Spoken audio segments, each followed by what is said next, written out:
Good morning, everybody. My name is Eliana Schwartz. I'm coordinator here at IDB INTAL. It's a pleasure for us to be able to have this series of talks. It is a very complicated moment in the year. We have had a lot of people who have registered, friends, colleagues. So we are really happy. And this is a key issue for IDB INTAL, for trade market and regional integration, and the use of new technology and digitalization. This is an open dialogue space. This gives us the opportunity to offer our members. We are within the Integrados network, and we have very important panel. For those who are not members of Integrado network, you have the possibility. We will have the link on the chat, and you will have the possibility to register in this network for people up to 35 years old, for all Latin American people and the Caribbean. And we want to, through these training sessions, to foster the tools and become drivers in the region. So from Integrados network, we have been having these kinds of training sessions and creating new dialogue spaces. And also we have had research sessions. So I will tell you how this event will be like before giving the floor to Ana Vasco, the director of INTAL. Anna will introduce the series of talks. She will speak about skills and the relation of these topics with trade. Then we are going to have Joseph Meltzer's presentation, who is a senior fellow at Brookings Institution, about the framework and general view of the framework where these technologies are developed and the new trends for these technologies in terms of integration, governance, and trade agreements. After a Q&A session, we will have Laura Ripani's presentation. She will give the IDB view to the regional area, and she will talk about on the focus of this area and the skills required for people here. And Paula Garnero will follow. She is an expert consultant in digitalization, and she will present the findings of one of the latest studies, Argentina in Movement, Argentina en Movimiento, that was published in October 2023. She will present the key findings about the technology integration in the private sector, digitalization, and skills requirements. Having said this, I want to introduce Ana Vasco. She's the director of the Institute for the Integration of Latin America and the Caribbean of the Inter-American Development Bank, an institution where she has worked for 20 years, leading different types of projects related to integration, gender, and new technologies. She holds a degree in economics and political sciences from both the UBA. She holds a master's degree in regional economic integration for the International University of Andalusia, Spain, and a postgraduate degree in business management. Thank you. Thank you for your kind words. Thank you for being here. And I would like to thank Joshua, Laura, and Paula for your time. I know you have complex schedules and these are difficult times. Thank you for your participation. As Eliel says, this series of talks is within Integrados program. This network for young people who are interested in trade and integration. And of course, this is part of the work of the IDB INTAL. So to see how we can create an export matrix to add value to imports and how we can help SMEs to develop in terms of digitalization and develop technology. Why? Because we think that sophistication levels and adding value to exports and imports is very low in Latin America and the Caribbean. And we see that technology adoption in SMEs is also low if we compare to other regions.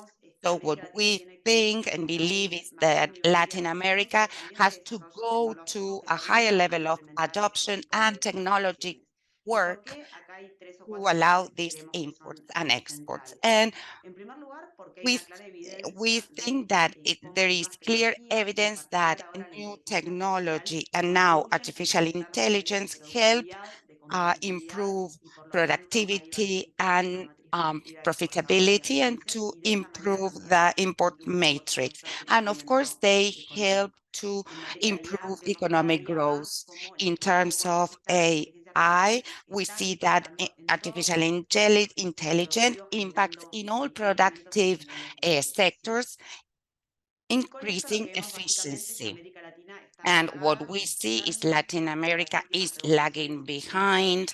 The industrial revolutions have created a gap with the developed world, and we need to bridge this gap. McKinsey's study said that how artificial intelligence generates impact in terms of production higher in Europe than in Latin America, 3 times more in terms of productive terms in developed countries. So for this reason, we need to follow this path. We know that some countries have great opportunity to incorporate technology and also develop technology, such as Colombia, Mexico, Argentina, Brazil.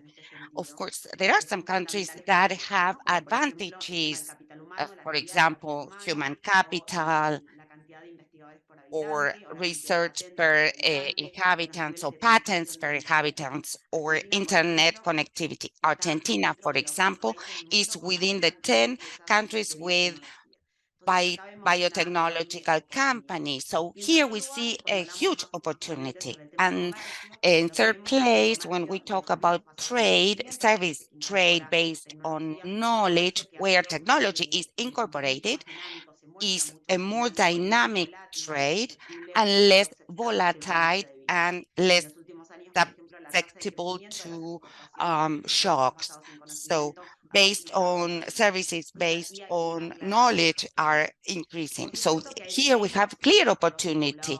Of course, there are challenges, and maybe Laura is going to talk about this.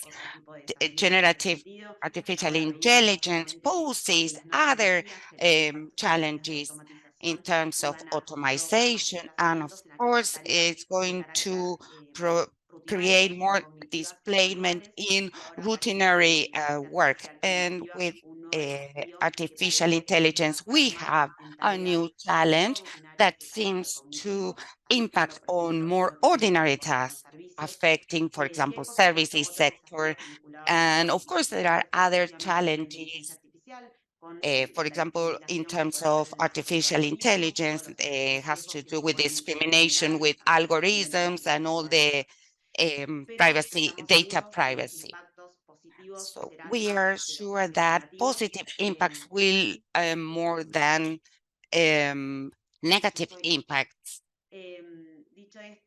So having said that, the central key issue is that for all these reasons, we have started to develop different research and studies, el virus and some months pero para ago que in sepamos the que tenemos un IDB, movimiento we had internacional que some busca es una operación acá en loans Argentina que lo que approved busca es with implementar las artificial innovaciones en el intelligence, área que and tenemos basados this en wants to conocimiento con foco en la inteligencia increase artificial. exports with Hay tres componentes centrales para There are eso. En primer three key lugar, components. tenemos que First, fortalecer el vínculo we need to científico y strengthen the tecnológico en el link sector between argentino a y para eso scientific, productive, and desarrollar un technological impecable area, centro and we need el Centro to Argentino de Inteligencia change in the Artificial Argentine Multidisciplinario, Artificial que va a Center, buscar conectar Intelligence estas Center, opciones para que tengan so as to connect the una solutions búsqueda en términos de mercado, so una oportunidad en términos they de can mercado.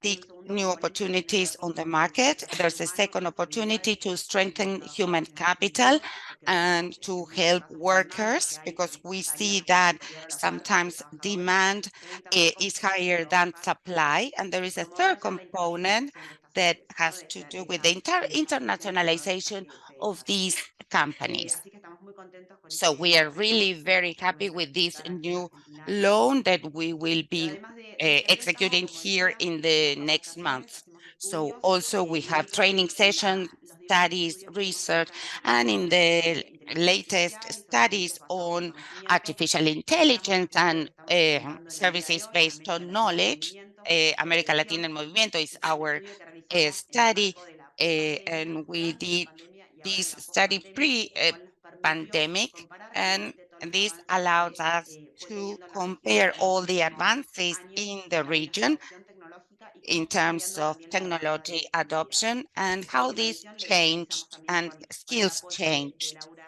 We Ripani, la did jefa this de with la Laura División de Ripeni, Mercados Laborales Chief y of que está Labor aquí el Market día de and hoy, y Paula the Garnero, Inter-American la Bank, principal and del Paula estudio que va a Garnero, presentar a continuación los who is principales one of the participantes. consultants Así que dicho esto, in nuevamente this muchísimas gracias a todos y a todas research por in this. sumarse a este Thank conversatorio y you espero for joining us, que contribuya a and enriquecer I hope este this debate, este diálogo sobre enriches este tema que es this tan relevante para dialogue el and presente y this el futuro de debate América Latina y el Caribe. that is Muchas so, gracias. so relevant for Latin America and the Caribbean. Muchas Thank you very gracias, much. Ana.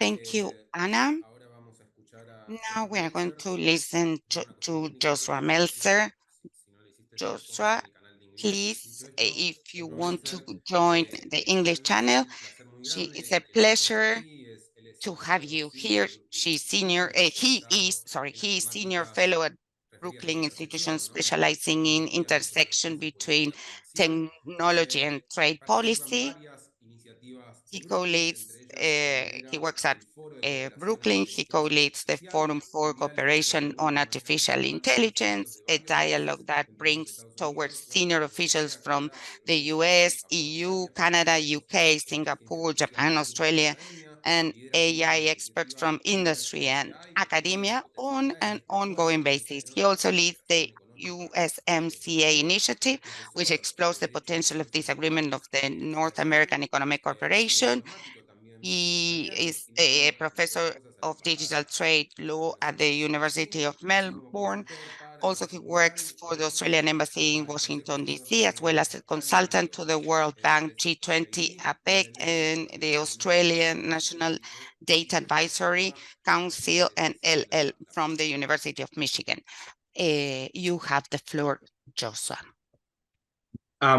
Thanks for that introduction, and Muchas it's a real gracias por pleasure la and honor to be here. presentación. Es un And placer estar aquí. just to add to that Para unnecessarily long agregar bio, eso, we para are agregar esta providing short larga courses biografía, on artificial intelligence and other también digital policies at producimos las políticas. www.policyware.org. I put the link into the chat if anyone Si is ustedes interested quieren in saber finding out más sobre more about that.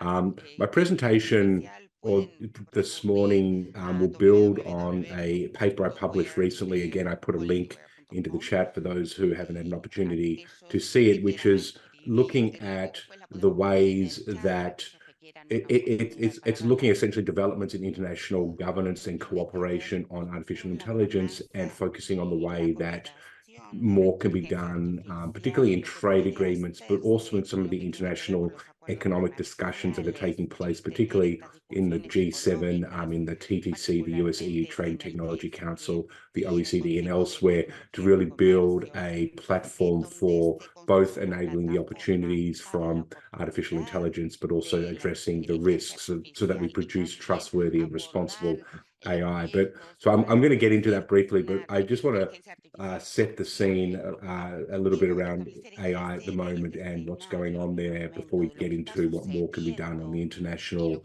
governance front. So I think it's just stating the obvious that we've sort of entered probably a new phase of AI development with the release of ChatGPT-4, which is itself a foundational AI model, and in that respect is quite significant in that these are different from previous versions of AI, which were more narrow focused machine learning types of algorithms that crunched a lot of data and provided a kind of probabilistic assessment of best next steps. These foundational AI models are different and important in a couple of important ways.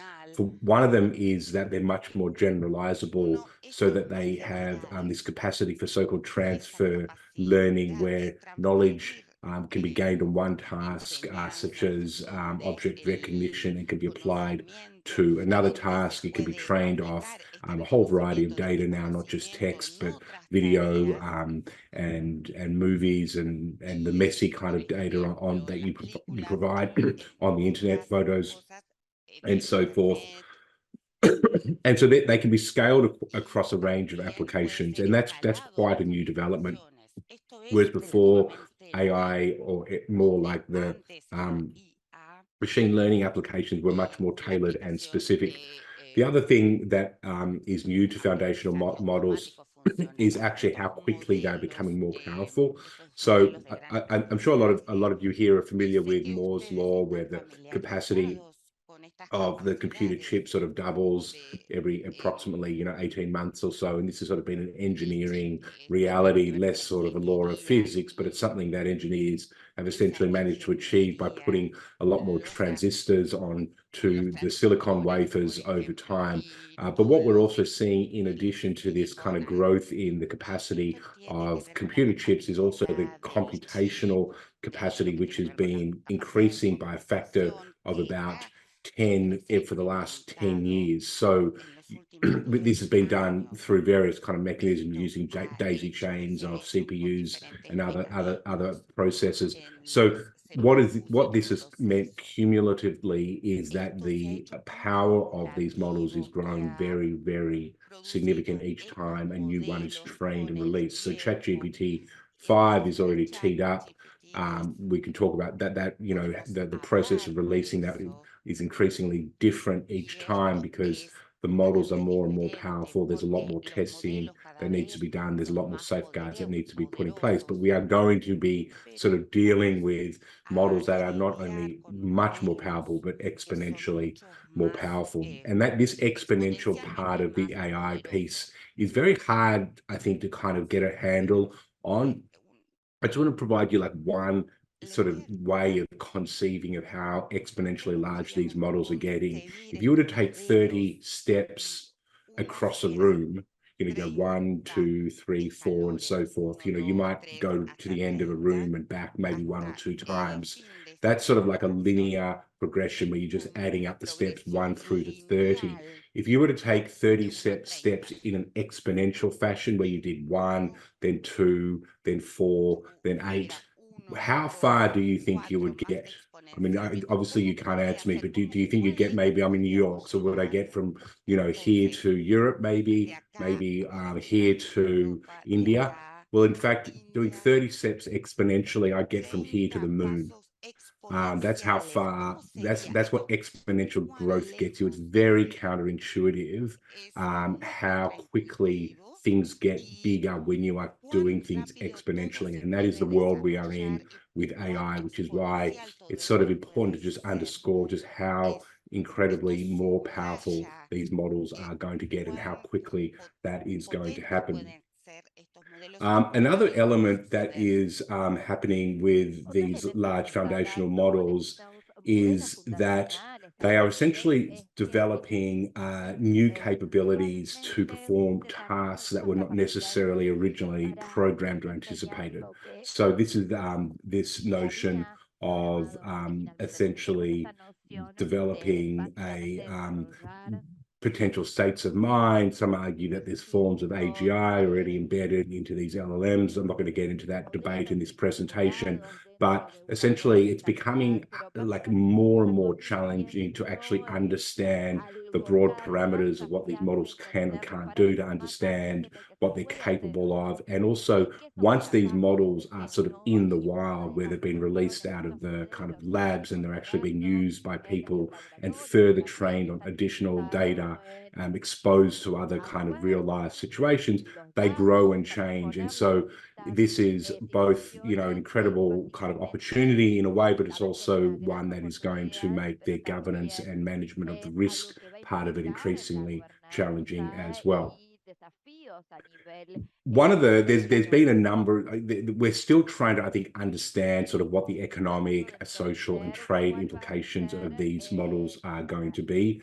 The numbers are very significant in terms of sort of the aggregate opportunities for economic growth.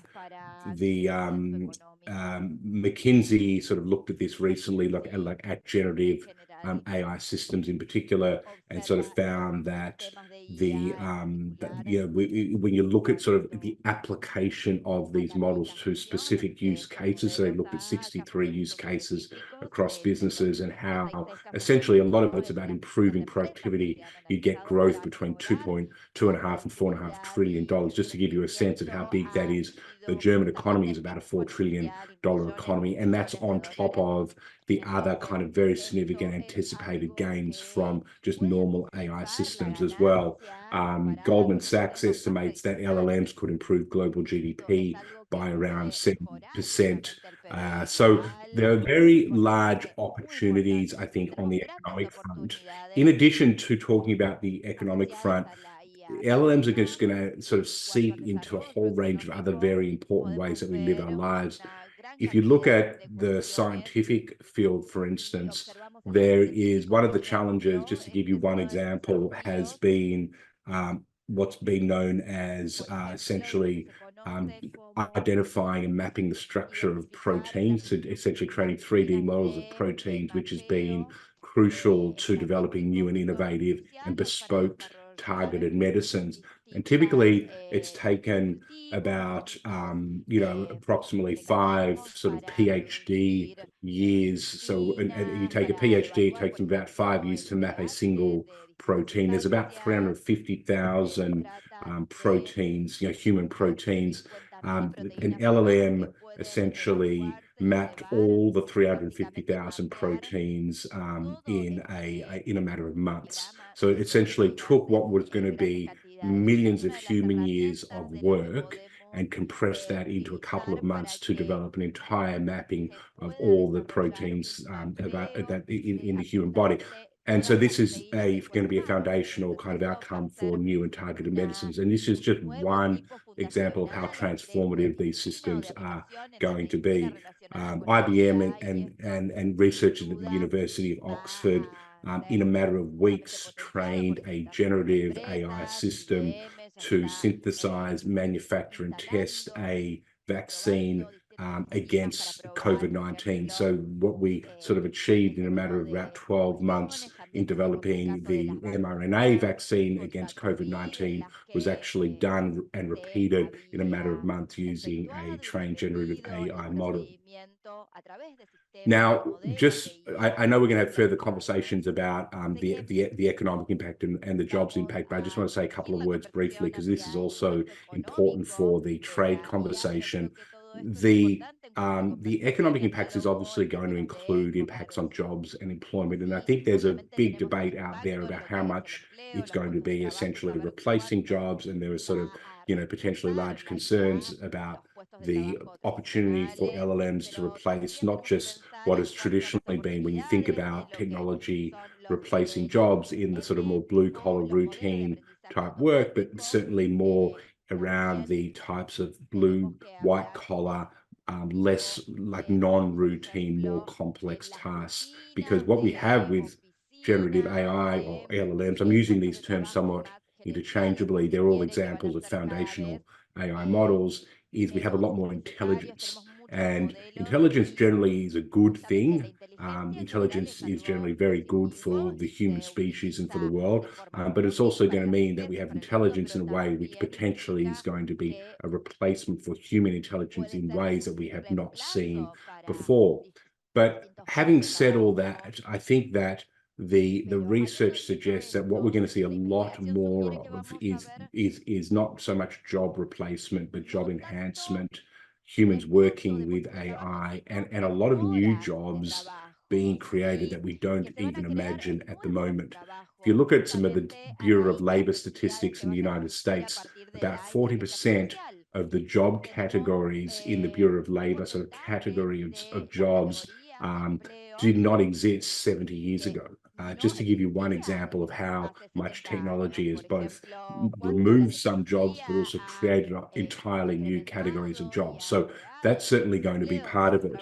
But in order for the kind of AI potential to be realized, it's not one where we can simply rely on market forces to generate optimal outcomes. There's clearly going to be a really central and important role for governments in particular, but also businesses and civil society to put in place the mechanisms, the governance, the regulations at the domestic level, as well as internationally, so that we enhance this technology so that it produces overall social and economic benefits and flourishing. And so this is going to be requiring a whole range of sort of domestic policy measures around skills development, expanding access to AI systems. And so there's sort of a whole digital agenda around that, really trying to help businesses and other entities, government to use AI systems. We already see in the data that the companies that are using AI, not even generative AI, but just the more sort of, narrow focus forms AI, are already seeing very significant productivity gains, and the companies that are not are really laggards. They've fallen behind. And this gap between the companies that are successful at sort of transforming business practices, training their workers to use AI, is only going to increase. And so we need to have policies directed at bringing up all businesses, all institutions to use AI effectively. It's also, I think, an issue that we have to think about between countries. We've seen the digital divide play out at one level already between countries that just do not have access to the internet as a building block to the whole digital space. And this digital divide, potentially worsens if we sort of don't not only get at the digital piece, but also at the AI opportunity element as well. So there's a real possibility that without appropriate government policies that we're going to see growing inequalities between countries as well as within countries, as businesses and some people use AI and others do not do it effectively. So I think this is also a very important part of what is needed as well. Now, let me just shift a little bit. So when we talk about governing AI and using it optimally for our economies and for people and for social flourishing, there's always this regulatory challenge, I think, which is how do you maximize the opportunities, which I've just been talking about a little, and also how do you address the risks so that we are producing this sort of goal that gets reflected as responsible and trustworthy AI. I use that. This was actually sort of the formula. I think it was responsible, trustworthy, and human-centric AI is what came out of the UK AI Safety Summit in November last year. That included 30-odd countries, including the US and the EU and Japan and China and many countries from South America as well. And this is this notion that we need to put in place the regulation to ensure that we are effectively addressing risks, but also realizing opportunities. And addressing both is important. There's been a lot of focus on risks, and I think appropriately so. But I think we can't keep we must always keep our eye also on enabling the opportunities and the benefits, because as I mentioned before, they're not going to realize unless we actually have government policies to effectively support and maximize the AI opportunities. On the risk side, there are, I think, importantly, a range of risks which are not new to AI. They're not new to foundational AI models, but they are potentially going to be effectively turbocharged by foundational AI systems. To give you one example, misinformation and disinformation online is clearly not new. It's a social media phenomena. It's actually been around for even well before that. But social media made it a more kind of extreme phenomena, and our AI risks making it even worse with deep fakes, much more targeted kind of forms of misinformation and so forth. So this is an agenda that has been, front and center for many governments for a number of years now, but I think the urgency of getting on top of that when it comes to AI becomes even more urgent. And we are already seeing some responses by the companies themselves, such as watermarking, allowing people to identify when they're talking to an AI system, providing kind of mechanisms where you can fact check in real time claims that are being made by generative AI systems and so forth. So there's clearly a set of risks that are not new, but are made more important and that need to be taken even more seriously. Other risks, such as are somewhat new and different. So one of the things that happens with LLMs is that they can hallucinate, which is basically the idea that you enter a prompt and you ask them to produce a response, and they come back with what looks like an incredibly, realistic, believable, sophisticated answer, but in fact it's kind of gibberish when you sort of actually look under the hood. And this is this notion of hallucination, and it's the idea that these systems are not always going to be delivering accurate answers.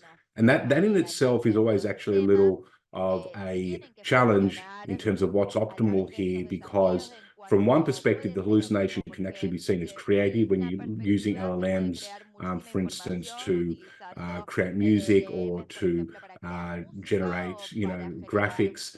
Forms of hallucination are actually forms of creativity that you want to encourage. There's also just other technical challenges in getting LLMs, even if you wanted them to be sort of completely fact-based, because a lot of what is often true is very context dependent. These systems are to some extent using a combination of, very complex probabilistic mechanisms and transformer-based systems to identify what would be the next best sort of word in a sentence. And it is trained on, the corpus essentially of all the data that's available online, but can still get that wrong. And so the hallucinations will, I think, become narrower and more kind of controlled and refined over time. But it means that just at a user level, people need to be retained kind of critical methods of kind of questioning the types of information they're getting from LLMs. They can't necessarily rely on them and so forth.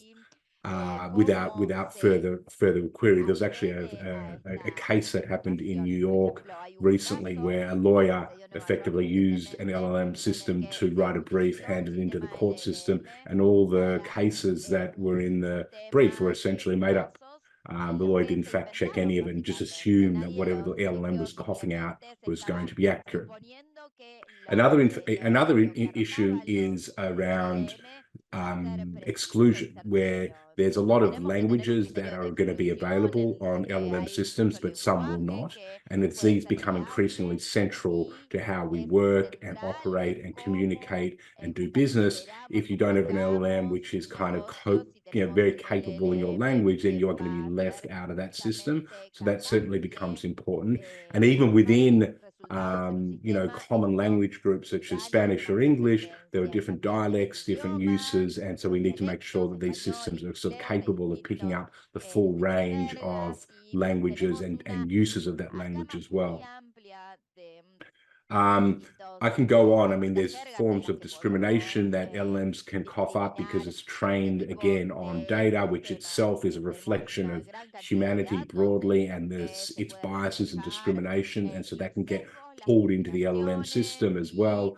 And so whether it's sort of gender-based discrimination or religious-based discrimination or color-based discrimination, we need to constantly be sort of making sure that the data that the systems are being trained on is cleaned and trained in a way which addresses these forms of biases and discrimination which exist anyway out in the world.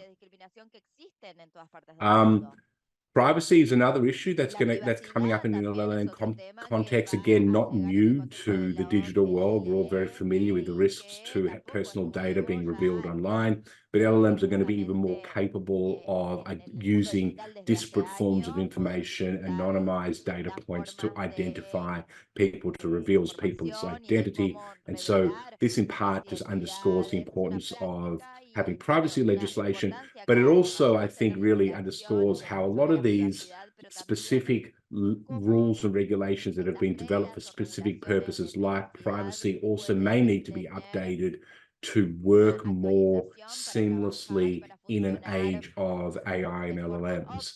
I can give you a couple of examples of where I think GDPR is not greatly or perfectly designed for an LLM type world. So we need privacy, but we also need privacy legislation that is consistent and supportive of foundational AI models as well. Maybe a final risk I'll just touch on before I move on to the governance piece is intellectual property and copyright. And I'm not going to get into that in much detail because this is also something that's going to play out differently, I think, in different jurisdictions. At one level, the LLMs are sort of trained on the body of data online. So a lot of that is going to be copyrighted material. So there's a question there about the copyright owners and how they get compensated. So that's kind of the input in part of the LLMs, but also the output, where LLMs are essentially very capable of replicating artists in both tone and syntax and rhythm to create songs or books or poems that look very much like the original artist. And then there are going to be questions about whether that's copyright violation and whether using the artist's kind of output to sort of replicate them raises copyright issues.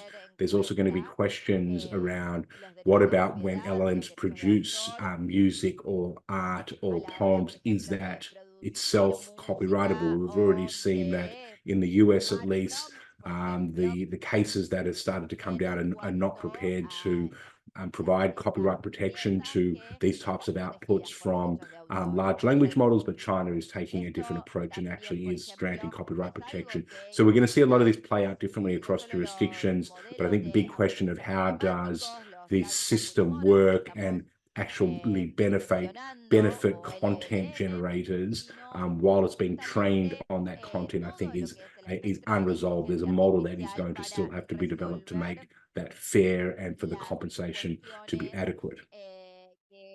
So international cooperation, I just want to make a couple of very brief points here. There's been, I think, quite a bit of discussion at the moment globally in the US, in the EU, in Asia and South America about different forms of international kind of governance that is needed for AI. My position, and this is the position I reflect in the paper, is that we are best served. What we are going to see is that countries are going to move quite rapidly to develop both AI policies and AI regulation. And this will be the starting point for achieving responsible and trustworthy AI. It's going to be very country focused. And given that kind of bottom-up type of development, one of the things that we need to do is to focus on aligning and cooperation amongst the different forms of AI regulation that are being developed amongst countries. There's been a lot of calls for large kind of global governance systems for AI. I don't think we're going to get that in the short term or the medium term, and I don't think we would get something that would be all that effective even if we got it.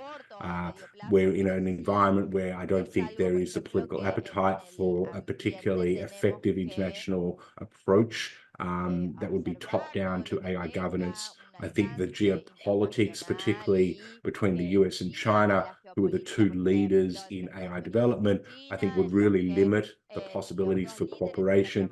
And so I think what is envisaged is more that we're going to have countries developing their own AI approaches. Brazil, which I'm familiar with, is obviously looking very closely at a form of AI regulation. The US is doing its thing with the executive orders and what the AI risk management framework and the AI blueprint for the Bill of Rights. The EU has developed an AI Act. Canada's got AI legislation and so forth.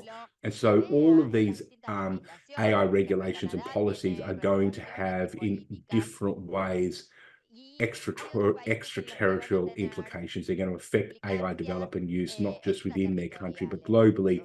And so the real question is going to be, how do we build forms of cooperation that allow for both learning about the different approaches to AI governance? This is a very difficult governance challenge because it is both, as I said before, about trying to optimize the upsides, and in a very fast-moving technology space, not regulated too heavily that you stifle the innovation, developing the regulation so that it is nimble and doesn't become outdated rapidly, and has built into it opportunities for alignment with other AI countries that are regulating. And we saw, in fact, in the EU, how quickly the AI Act, which was sort of being close to finalized earlier this year, was turned upside down by the release of ChatGPT-4 and foundational AI, and the need to sort of revisit a lot of the core parts of the AI Act.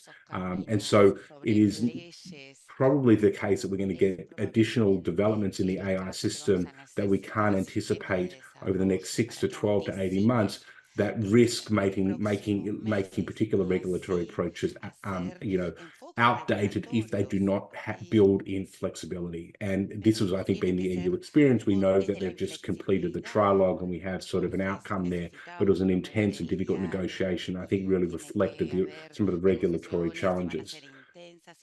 And the final piece that we really need a lot of cooperation and governance around is expanding access to the AI. As I said, we can't rely on market forces alone. It's going to require sort of governments to be proactive in this space. And this is going to be both a combination, I think, of really reaching into the infrastructure piece, the compute, the data that's going to be needed to train the AI, expanding access to the AI that will be embodied in the services, and thinking through a lot of these AI systems are probably going to be made available, particularly the really powerful ones, through APIs that are going to be licensed. And how do we make sure that they're available in an appropriate way, that they can be used effectively, that they can be further trained in a responsible way to develop kind of precise business applications for businesses large and small. Now, let me just turn briefly to where I'm seeing a lot of very good sort of work at the moment on building out this international cooperation. And this is where I want to focus a little on the trade space, as well as some of the discussions going on internationally. Just quickly, I guess, on the international cooperation space, from where I sit, I think the main bodies for discussion at the moment are the G7, the US-EU Trade and Technology Council, which is obviously bilateral, so it is limited, but there's a lot of granular, deep conversation on some core AI pieces there. I think the OECD is doing important work on AI. The Global Partnership on AI, I think, is a mixed bag in terms of outcomes, but I think has real potential to also potentially be a bigger player in the AI governance space. And one of the sort of challenges, I think, is how do we build out these systems so they're more inclusive? Because clearly they're not that inclusive. Even the OECD has a limited membership. The G7 is obviously limited to the 7 large economies. Other countries are often invited to participate depending on the host, but it is not sufficiently inclusive. The TTC is bilateral.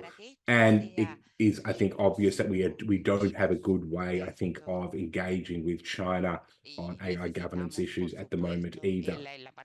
But I think these are the core building blocks at the moment.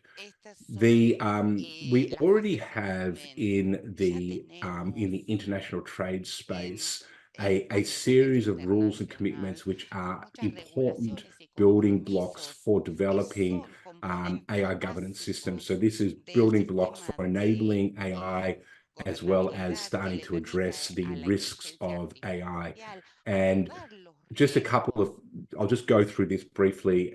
We have already in the World Trade Organization commitments to cross-border data flows when it comes to delivery of a service where a commitment has been made in the GATS to mode 1. It's a fairly technical explanation by me, but I just want to make it understood that there are actually data flow commitments in the WTO. There are commitments on standards in the WTO TBT agreement that also are relevant for AI, because a lot of AI regulation will build on the development of international standards. And there's some other commitments there as well that are important. There's the JSI discussions on e-commerce in the WTO, which also could produce new commitments that would be important for AI. In trade agreements and what have become also digital economy agreements, we are actually seeing even more important commitments, even if they're not AI specific, are important kind of building blocks for international cooperation and enabling AI. The ones that I think are most important are commitments to cross-border data flows and no data localization, for the basic reason that you need data to train the AI systems, and you need the data flows to enable access to the AI system. So it works both ways. These commitments are also subject to exceptions provisions, which provides a lot of policy space for governments to still regulate for privacy and security and other reasons. Another important commitment is the promise that you're not going to require access to source code. Again, you can subject to an exception provision which allow governments to access source code for, say, regulatory or security reasons. But this is obviously going to be very important for AI developers, where source code is going to be not only important from an IP and business perspective also, but in terms of making sure that they can remain responsible for how AI systems are actually used as well. I mean, essentially, open source AI systems which would require access to source code is a very complex area, because it's not the same as open source in the software space, where we have a lot of experience. Open source in a large foundational AI system may actually present more risky governance outcomes than a more controlled release through APIs and licensing agreements. So that's something that needs to be understood a lot more carefully before we sort of leap to the conclusion that open source is always going to be optimal for these large foundational AI models.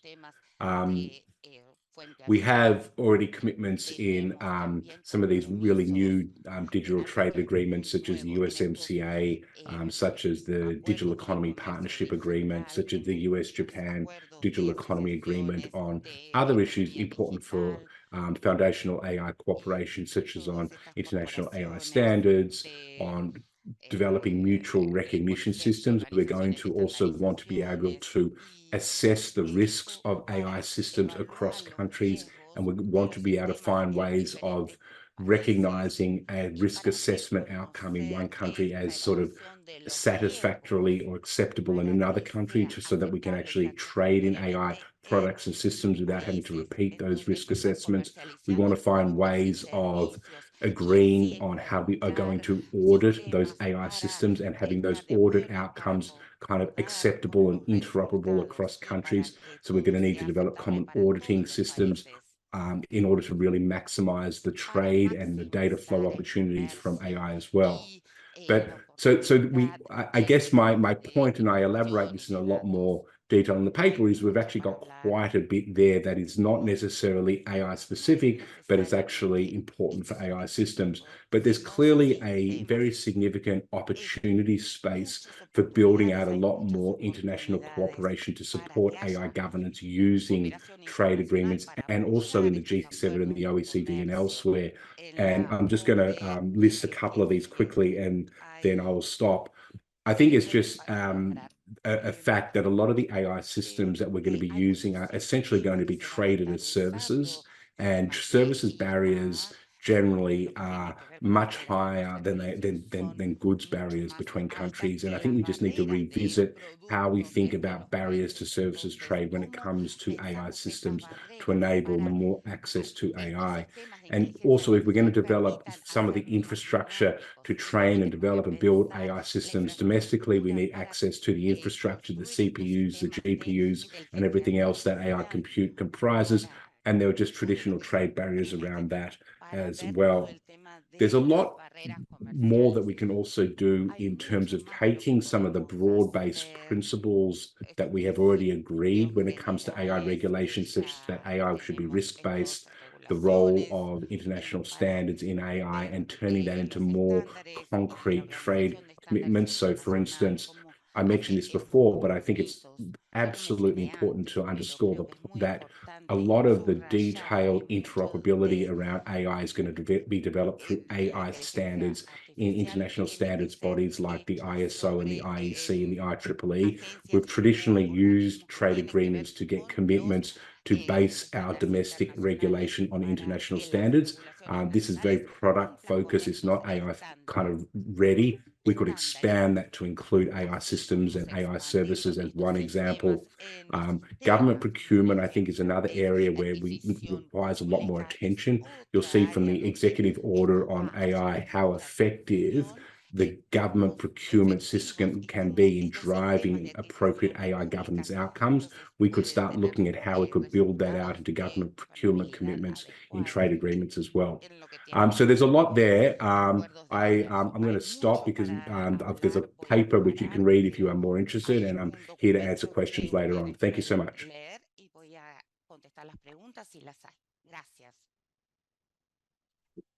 Thank you for your presentation, Joshua. We have some questions. We have just little time. Thank you. The first, do you think that artificial intelligence could benefit to SMEs that want to export? Could you give some examples of this? Yeah, great question. I think there's a... Sorry, is there another question, or do you want me to answer that one? Yes, one more question. The question is, are in these trade agreements that you mentioned or other trade agreements have clauses that favor the clauses that favor cooperation? And there was another question here. You mentioned some risks in terms of artificial intelligence. Are there any measures in terms of international governance in terms of these risks, and what are the measurements that are missing, or the policies that are missing? There are more questions, but these are, if you can answer these, that's okay. Okay. No, great. Yeah. So on the SME question, I think there's a huge amount of opportunity. Let me just give one example. One of the barriers to SMEs being able to export has actually been language. The language is actually sort of a tariff-like equivalent. And if you look at, say, Google Palm, it now has very effective AI-based translation services in over 100 languages. In fact, eBay did a study where they looked at their AI-driven translation services between English and Spanish, and actually found that it increased trade by around 16%, when you could actually use an AI-generated translation service, the one that we're using. So I think just in terms of getting at the barriers that different languages creates to trade through AI chatbots is, I think, going to be a really big piece of it.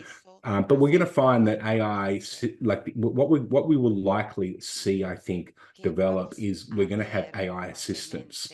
that are going to be essentially embedded throughout our business software that's we're going to develop and use throughout our business practices. And these are going to be very accessible. And if they are kind of used effectively, very productivity enhancing. And my estimate is that these are going to be particularly available and useful for small businesses that may not have the resources to hire new people, that will be benefiting the most from these kind of digitally AI delivered chatbots and AI assistants. So I think there's a lot of productivity enhancing opportunities for SMEs as well, which will just make them more competitive as well.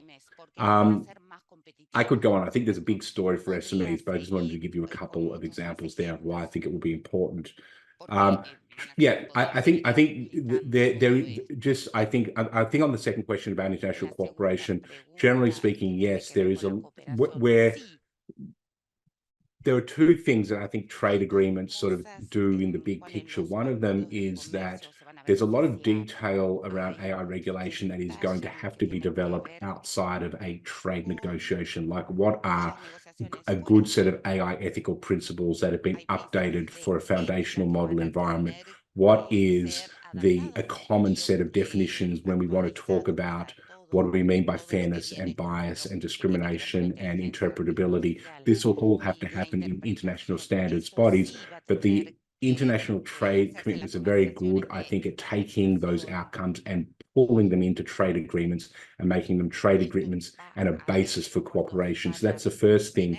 The second thing is that we are just going to have a lot of learning between governments, between businesses, between civil society about our experience with AI and regulating AI. I don't think we are even close to understanding what is an optimal approach. And it may be that there are multiple approaches that are sort of tailored for particular domestic situations. But I think that understanding our experiences trying to govern AI effectively while also providing space for AI innovation is a lot of learning that can be encouraged through a structured conversation that trade agreements can allow. I think trade agreements have traditionally been a very good space where we can commit to those types of international cooperation and discussion. On the third question, the risks part, one of the things I do outline a lot in the paper is I think there's a whole space for international trade agreements to provide commitments which get at the risks to AI systems. That can be through commitments around data governance. We've got, say, for instance, principles now in the OECD around government access to data for security purposes and how do we balance the security and privacy elements. We could bring that into a trade agreement. Commitments around open government data, I think, are important, both in terms of providing more data for researchers and businesses to use, but also doing it in a way which is secure and which respects privacy. These are important new commitments that can be reflected in AI systems. We need to better understand and measure AI risk, and we can do that through commitments around conformity assessment and auditing. These can be developed and encouraged in trade agreements as well. So, yeah, I think there's a big opportunity space here for the trade agreements to do both enable AI but address the risks. Again, I think you'll see this very clearly in my paper, where in the executive summary I actually have a table identifying kind of the opportunities and the risks and what are the types of steps we could take to kind of get at both of those pieces.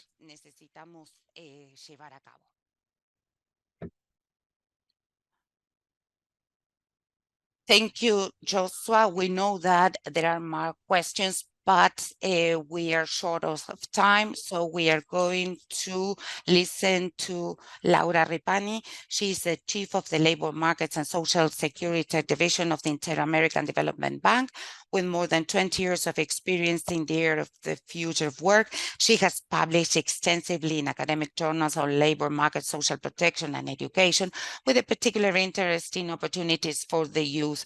Prior to joining the IDB, she worked at the World Bank on projects on the poverty labor market, nexus in Latin America and the Caribbean. She has a MA in economics from the University of Illinois, and another MA in economics from the National University of La Plata. Thank you, Laura, for being here.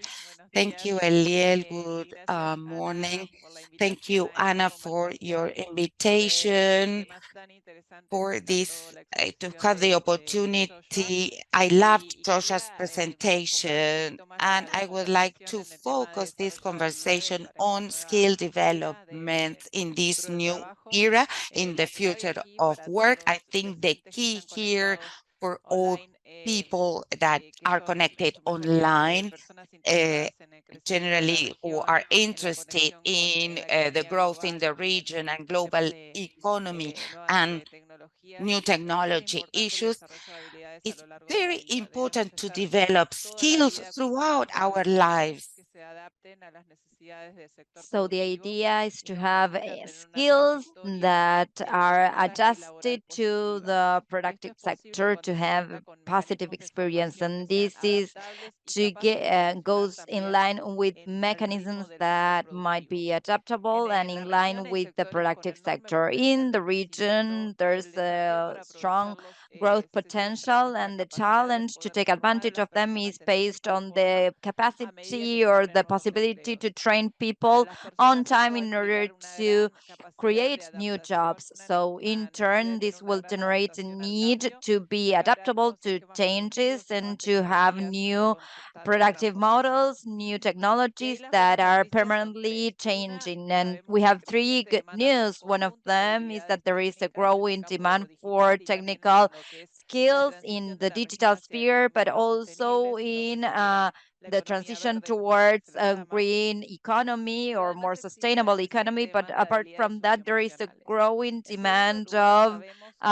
these soft skills. We know that skills are just adaptable and malleable, and that they adjust to different moments of life. And that there third, that there are different ways of learning models, which are short certification courses, digital hybrids, and traditional training. So we need to take advantage of this ecosystem to train skills that pave the way for these set of skills demanded by the global sphere. And regarding businessmen, I invite you to visit the new publication, Latin American Movement and Competencies within the fourth industrial revolution. And this is an assignment that I contributed to. And with this, there's a lot of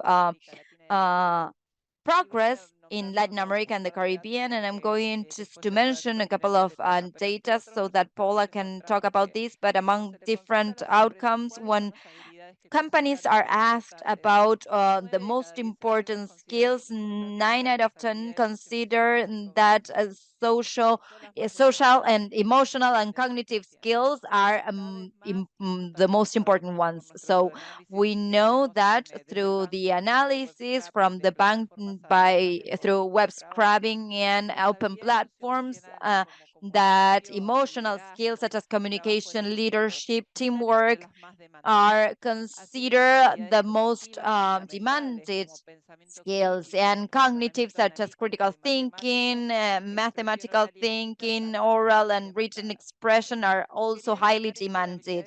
So I wanted to stress this because we need to remember the need of companies that are seen through the service, but that doesn't mean that digital skills are no longer considered. We need to see that there are 2.5 million professionals that are needed by 2026, and we will need many people, both men and women, trained in order to use new technologies.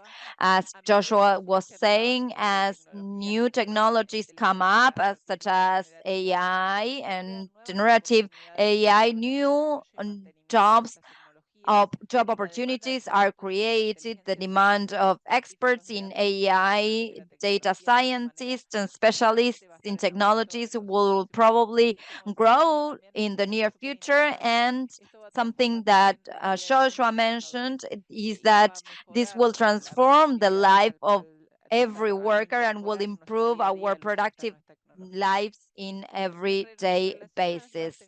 And as to new technologies, setback that we see at the company level is that 73% of companies have difficulties in order to add and to use these state-of-the-art technologies. And the first reason is the lack of financing. Second is the lack of qualified human resources. So it's important for companies to have these resources and talent pool in order to add these technologies to their daily operations. And this has come up from the Intal research, but this has been identified in the digital talent survey that has been performed in Peru. And there 7 out of 10 companies stated that had some issues when it comes to finding professionals that are trained and skilled in new technologies, which has been increased in 2020. And as to green economy, which I think is really important to mention in this conversation, is that in a transition towards more sustainable economies, and there's been an analysis in which 15 net 15 million net employments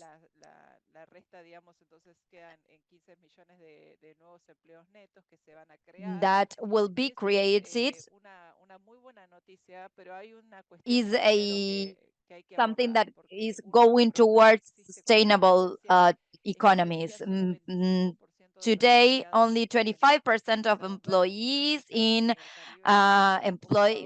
jobs that are considered green in Argentina are taken by women, and 80% will be found in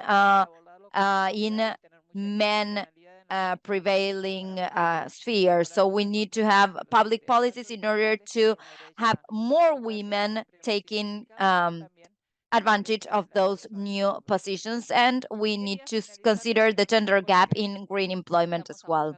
And also, as the bank, we are supporting at the system level. There is a multi and cross-sectional effort in what we call positive path in learnings and different perspectives towards the future. And this effort needs to have the participation of all sectors, both private and public sectors, which are really important players in this effort, as well as the third sector, since understanding the needs of different sectors of the economy and offering a joint and multidisciplinary solution will pave the way to create an ecosystem that will benefit everyone at an individual level. We also provide support to countries trying to get each individual to gain the skills that they actually need.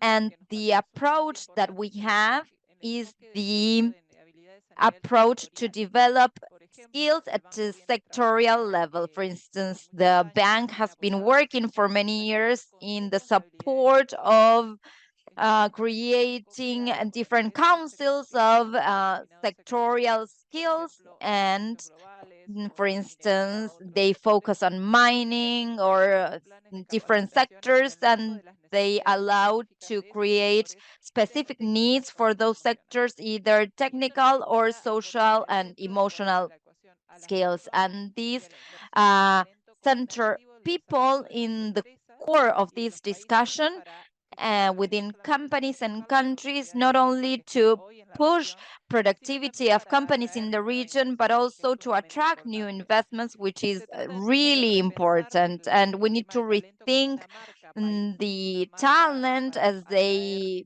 brand in the country in order to attract new investors.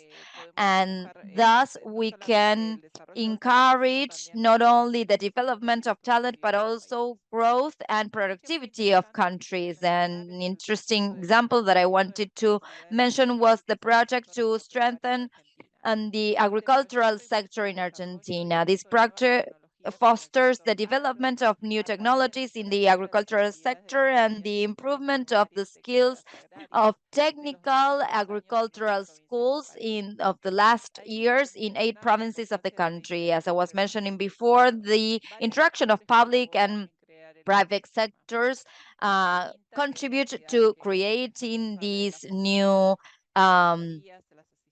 initiatives, and we have the articulation with other actors, the technical areas for education in different provinces between Intel and schools and the private sector, which are startups and large companies that take part in mentoring and different proposals, encouraging digital skills for this sector. Another example is the one that Anna was mentioning in the beginning, which is in order to support the AI field. New technologies such as AI provide countries such as Argentina the opportunity to broaden their horizons and to provide products with a higher added value at an international level and to have a significant impact in our country's economy. Something that is paramount is to have a common language such as a skills taxonomy that will allow to understand which is the set of skills that are being generated and demanded when new technologies are adopted, and in information systems that are updated, modern, and that are in line with these demands of technologies. So the initiative that has been performed with the government of Argentina will be interesting because they are focused on AI and the link with the development of skills in order to produce further AI tools. In that sense, just to round up my speech, is that we need to embrace technological transformation. Changes that are coming will be positive for the region, and we need to have ongoing investment and planning with emerging technologies because that will guarantee sustainable future in the global economy of our Latin American and Caribbean region, and we want to have people prepared for the creation and the use of new technologies, and we think that this is essential. So that would be it, and I thank you for your invitation, and I'm willing to answer any questions. Thank you, Laura, for your participation. Now we're going to listen to Paula Garnera, expert consultant in digitalization. She works as an international consultant and government advisor in Argentina and Latin America with extensive experience in digital transformation policies and processes with emphasis on Industry 4.0 technologies. She currently accompanies organizations in their innovation and digitalization processes and is a member of global networks of experts in artificial intelligence such as AI Connect of the Council of Americas and AIGO of the Organization for Economic Cooperation and Development. And she also holds BA in economics and master in economics of science and innovation. Thank you, Paula. Thank you, Ezequiel. Thank you, Ana Vasco, for your invitation. I will try to briefly share the outcomes of this study that we conducted from Intel about the addition of AI and technological tools. So I will share my screen because there's a lot of charts. I want to tell you that this is a study that has been performed for the third time. It's the third edition of what we call the survey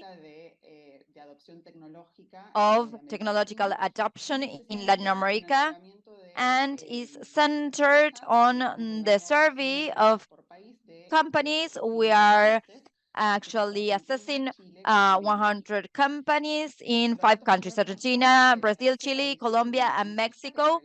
500 companies, sorry. So what I'm going to share is what we've seen from the last survey. So it reflects the progress that companies in the region have made in their digitalization process. So these are long processes. So it's interesting to see how they develop. So the first conclusion of our study is that the technological speed up that we've seen during the pandemic and speed in which new technologies have been added in 2020 has been reduced in the following years. We actually surveyed 11 technologies, and out of them, we've seen that only 5 have been sped up and regarding the year of pandemic, but the other 6 were slowed down than in the pandemic. And what we found is that the ones that grew the most are digital platforms and mobile services by 35%, cloud computing, cybersecurity, and Internet of Things that grew by 11. Then integration systems, all the rest were slowed down. However, if we consider the average, we see that after the pandemic, there's been a growth of 3 PPs compared to 15. However, in the final map of this technological adoption for the companies in these 5 countries, we have cloud computing, where you have 78% of the companies are using cloud computing and 10% want to use it. So we are reaching almost 90% of intent and the use of digital technology. Then we have digital platforms, and a third level, we have cybersecurity, Internet of Things, integration systems, whose use is between 45 and 37% in the companies. And something that is important that called our attention is that opposed to what we were expecting, big data or data analysis, or even in artificial intelligence had slowed down, because that caught our attention, because at that time exploded, that technology exploded. So what we found is that there's not so much use of these 2 technologies. Post-pandemic, we have seen some interest, more interest in using this. So in this case, we explore different hypotheses, and what we found is that a methodological thing, even this study is focused on industrial sector and service sector, and the idea is to link consulting and professional services in the industry sector, because we sent the survey to different companies and biotechnology companies, for example, and other companies related to healthcare, and had less participation than in 2023. That's why we think that artificial intelligence in particular and data analysis show this kind of less interest.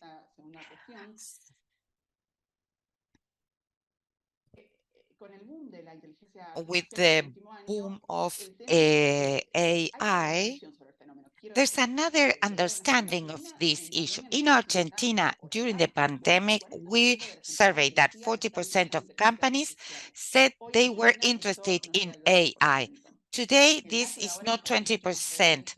Today's information is more real than the other one. Today, we have more clarity about AI, because now it's so trendy that those who are not so sure about what if they're in the 2020, they were saying that they were using AI, now they are sure they were not using. So that was a little bit confusing for companies. When we show the ranking of the advances, the five technologies in the region, what we see is that there are changes here. In 2020, Internet of Things was incorporated in those five main sectors, and cybersecurity was reduced. Post-pandemic, cybersecurity uh, went up for one rank from 6 to 5, and in the pandemic we have cybersecurity. And as I said, data technologies from third to sixth, and also AI that in 2020 was ranked fourth, and now it's in the ninth position. Another finding, very important finding in this document, and that agrees with literature shows, is that the size and the type of the activity has to do with this, with the technology adoption. Well, big companies in Latin America use more technology, and here difference is kind of big. In some technologies, for example, cybersecurity and integration systems, differences reach more than 20%. And the other conclusion, service, is that service sector use more of these technologies than good producing sectors. In terms of obstacles and challenges for the technology adoption, the conclusion is that they are increasing the adoption. In pandemic, technology, 6 out of 10 said they had some issues to incorporate. And today, 73% of companies have some problems to incorporate, to adopt new technologies. In Argentina, for example, 73, they say 78% in Brazil, 81 here. And Colombia, for example, has 74 companies with problems. It has grown a lot. Colombia, if we see 2020 information, 2023, we can see that 20% more companies have adoption issues. Laura said that among the main obstacles, challenges that companies have to do with financial issues. And we are seeing this in one survey we carried out in Paraguay. So access to funding, a startup process, and sometimes the investment issues also, knowledge with that, and access to finance is the main obstacle. That is a problem for 35% of the companies. And this is an obstacle that increased 3% since the pandemic. Then we have high costs associated with the startup that increased 3%, and today is a problem for 20% of the companies. And access to qualified human resources, lack of workers, skilled workers in this 4.0 paradigm is a problem for 20% of the companies. And here we have seen an increase of 8% regarding the pandemic, if we compare with the pandemic times. And another problem that has increased, that was reduced, were the time for the startup process, implementation of these technologies. As I said, that these technologies generally require reorganization and streaming inside the company, because many times just starting with all this takes time. So that was reduced by 20%. If we see the different countries here, we have noticed that Argentina and Brazil are leading. Lack to finance or difficulties to reach finance, it's 40% in Argentina. And in terms of Brazil, companies recognize that the companies, yes, that they are restricted because of they don't find skilled workers. 25% of the companies say that they have some issues with skilled workers. And in the case of Mexico, it's 21% of the company because they lack skilled workers. In the case of Chile, we have seen here delays in implementation times that is a problem for 17% of the companies. Then we asked of the sectors that in terms of development and innovation in companies. In 2023, the percentage of companies that are making this effort is lower. And this was a fall of 7% if we compared with the pandemic. Those companies who are investing in these things, and 10%, almost 10%, years, pre-pandemic years, especially 2019. Argentina invest in research and development, 47% in Brazil and 46% in Argentina. Another important finding that fall in investment in research and development also changed the participation of workers that have skills in engineering, STEMs in English. So on average in these 5 countries, this was reduced by 4%. Employees with these characteristics, STEMs skills was reduced by 4%.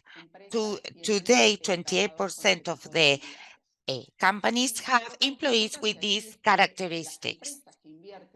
It's important to say that companies which invest in R&D are the ones who have more skilled workers, and the ones who are not, which are not investing now, are planning to do so.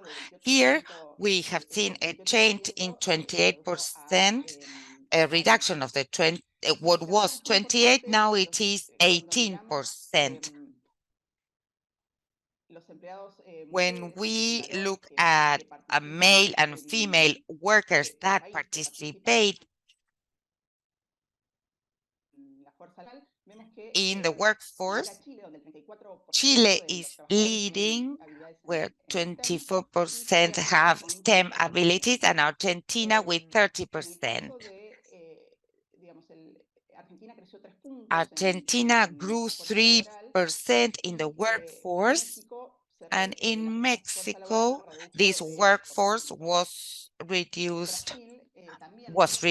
In Brazil, we could see a fall in terms of the pandemic. In Brazil, 36% had STEM abilities, and post-pandemic, this falls to 18%. So the conclusion here is that all these investments in R&D was paid by the workforce.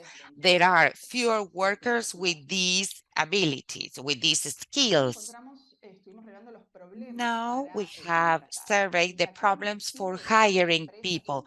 Here we can see that 7 out of 10 companies have problems for hiring with people, workers with these skills to um, produce or to work in the companies, in the production. In Argentina, 24%, and in Brazil, 74%. And what we see the main problems, we can see that we have the problem in the education system. It is a problem for 7 out of 10 companies. So we asked how serious these problems were. Very important. If we add all these answers, we can say that the low quality of the education system is a problem for all the companies in the region. All high tax to work is also a barrier, and this represents 62%.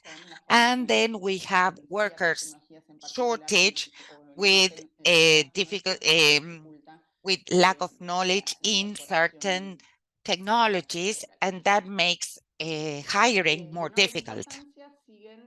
And then, sorry, and then we have uncertainty in terms of business, right? Uncertainty. We also ask what are the strategies the companies are taking to overcome this lack of human resources. And we can see that the most important strategies are offering better salaries and develop the skills in-house. 22% of companies offer higher salaries or other incentives. 21% of companies offer training courses that are given in-house in the companies. And that differs a little bit of the methods we have seen during, or we saw during the pandemic. In the pandemic, we needed to define job positions. And today, this is not solved in the same way. And here are the valued and skills and lacking skills. As Laura said, social emotional skills are very important. Before the pandemic, STEM skills were the most valued skills. The pandemic put social emotional skills in the center. And today we have the same situation. We have had a fall, a 5% fall in this, with cognitive skills that today account for 56% that are very valued. So cognitive skills have leveled up with the social emotional skills. When I say cognitive skills, is logical reasoning, taking decisions, solution of complex issues. And then we have technical skills in third place. They are valued by 50% of the companies. And here we refer to STEM skills and all skills related to a specific technology management, for example, administration skills or operative skills, equipment maintenance, or software in industry specifically. And physical skills, which have been falling, they are valued by 30%, 34% of the company. The problem here is when we ask about the lack of what are the lack of activities that the companies find is except of the physical uh, between 35% of the companies are lacking these social emotionals are the skills that are most that are not so common and they lack that. Techn- Technical skills also lack and they 35% of the companies think that there are no workers with these skills. In the case of the digital transformation process continue during after the pandemic, but it has slowed down.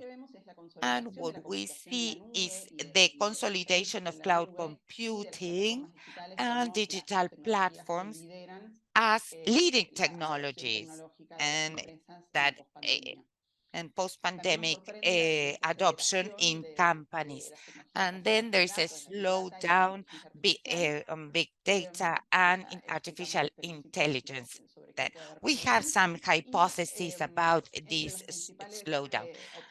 Among the main obstacles that we find in the region is financing, and we have been saying this over the last days, and this is a very important barrier. And here it's strange that there's a lot of effort because funding creates that this idea that big companies have more technology because funding harms more the SMEs. So we need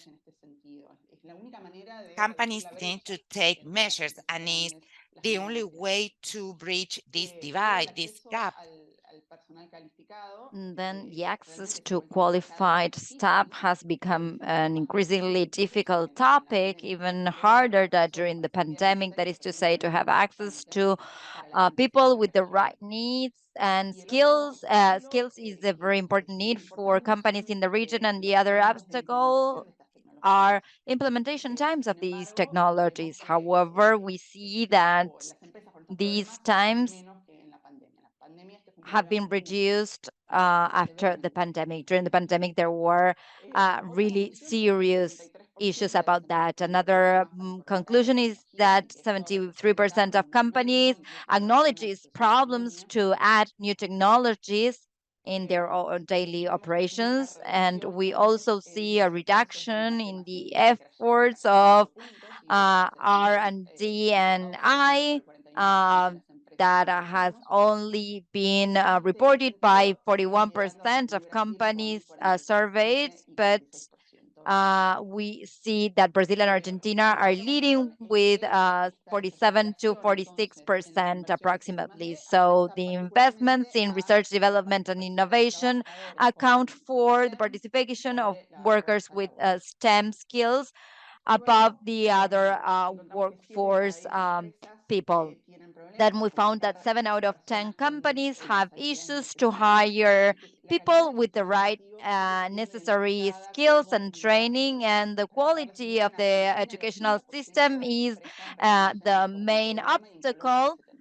In Argentina, it accounts for to 80%, and in Colombia to 75%. Then the shortage of workers with training in new technologies, and that reaches the peak in Argentina with 74%. Then the socio-emotional skills are considered the most important ones, just as in pandemic, 88%, and in some countries, the trend is maintained at 93% of companies. So with that, I hope to have explained in the last research that we conducted for Latin America in Movement. Maybe I didn't mention it, but this is a study that has been conducted for third year in a row. We used the same questionnaire that allows us to monitor the changes in skills and technology in the main areas of the region. So I'm available to answer any question that you might have.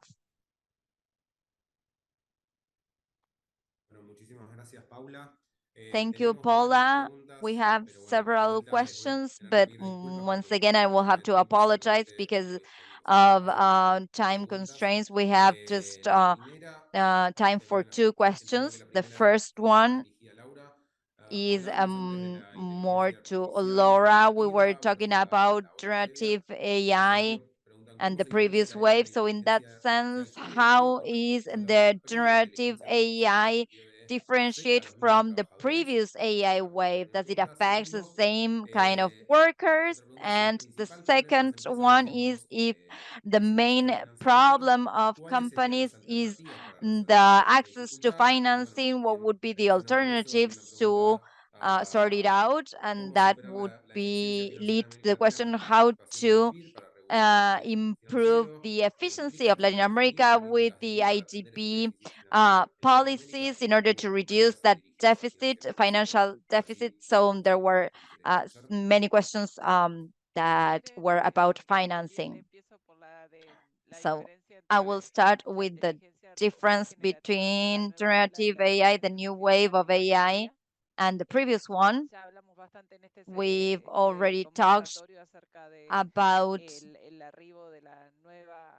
the arrival of the new generation of AI. So I will mention the impact on workers because from the generative AI, or what is known as ChatGPT, might have similar consequences to previous generations, but also presents additional challenges as to task automatization.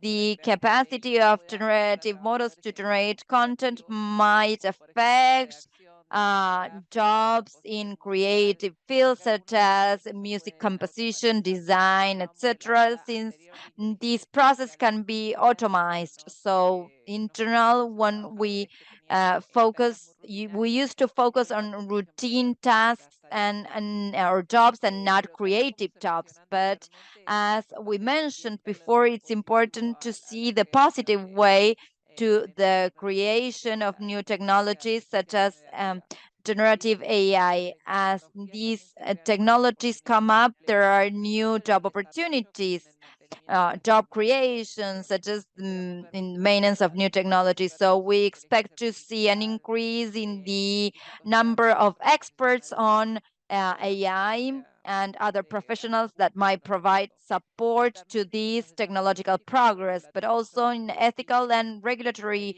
challenges. We see that it's important for content generation by generative models. There might be ethical challenges such as bias or fake information generated by these technologies. One important author that works on this topic about new technologies speaks about ethical and regulatory challenges that come up and that need to be considered for the future of AI. I don't know if Paula, you wanted to talk about financing access.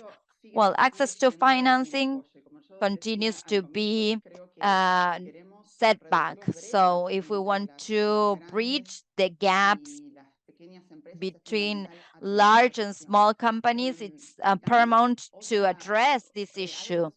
And something that we are seeing, a survey in Paraguay that is related to the knowledge on available technological offer. There's a lot of technological offer for SMEs. It's very difficult to set a hierarchy on technologies, what technologies fit best for their applications. So we need to set clear goals, catalogs, or recommendations that might help companies in this big sea of offers. So the offers in technology are endless. So we need to, first of all, as a region, focus on the help and the assistance to enable a affordable financing for technology generation. And something else is that in spite of the fact that 7 out of 10 companies in the region have issues or problems to hire people qualified for businesses, when we focus on public training processes, most companies are not using them because they are not aware that they exist. So financing is actually not only through public banking, but it's also important to have the right training and that companies are aware that these trainings are available. So either to obtain financing or to promote training, education is essential.